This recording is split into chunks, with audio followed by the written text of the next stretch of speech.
Masih bersama kami di Presisi Utama. Berita seputar perang, politik, hingga penyakit terbaru sering membuat orang stres. Tapi pada saat yang sama, orang kadang bisa terpaku memandang media sosial, membaca satu persatu berita tak menyenangkan. Mengapa hal ini bisa terjadi dan bagaimana mengatasi bertambahnya stres? Mari kita simak laporan Nova Purwadi dari VOA.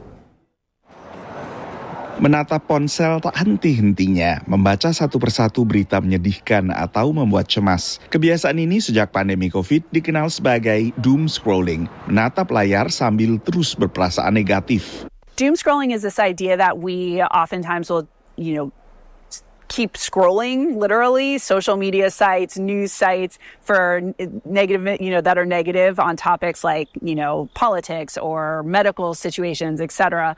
And it's almost like we have this compulsive, we can't stop, right? Pengamat mencermati kegiatan seperti ini secara neurologis tak banyak berbeda dari aktivitas lain yang bisa menimbulkan ketagihan. We actually know now that what's happening is that dopamine, right? They used to think like, oh, dopamine makes us feel good. And every time we scroll or new information comes up, we get a hit of dopamine. We actually know that it's not pleasurable, right? Oftentimes we want to stop. We just can't. So that dopamine actually makes the compulsion, like the need to keep doing it, but it's not pleasurable. Solusinya, batasi waktu membaca media sosial dengan memanfaatkan aplikasi atau notifikasi dari ponsel. Bila diibaratkan mesin, para ahli mengatakan bahwa perangkat keras otak manusia tak banyak berubah selama jutaan tahun. Tapi dengan adanya media sosial yang bisa diakses lewat ponsel, maka perangkat keras maupun perangkat lunak manusia akhirnya dihadapkan pada stimulasi bertubi-tubi 24 jam sehari, 7 hari seminggu. Ahli kesehatan mental menyarankan alihkan energi ke kegiatan lebih konstruktif. What are the things that make you feel like yourself?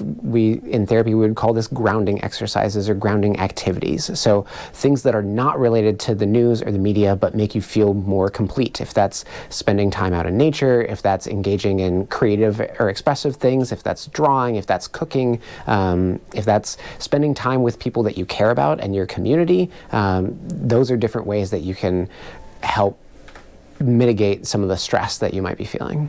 Bagi warga Virginia ini, pelarian positifnya adalah menjadi relawan untuk membersihkan alam sekitar.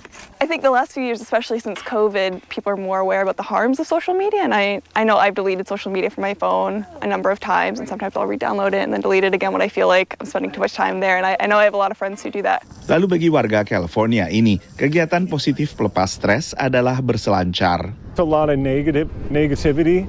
And then you hear it through friends and family a little bit too. So I try to brush it off, but after a while it does get to you a little bit. Survei baru oleh Asosiasi Psikologi Amerika menemukan bahwa lebih dari 70% warga AS mencemaskan masa depan mereka. Meski dalam skala 1 hingga 10, responden umumnya mengatakan tingkat stres mereka berada pada level 5. Dari Washington DC, Nova Purwadi dan tim VOA. Tetaplah bersama kami, Presisi Utama akan segera kembali.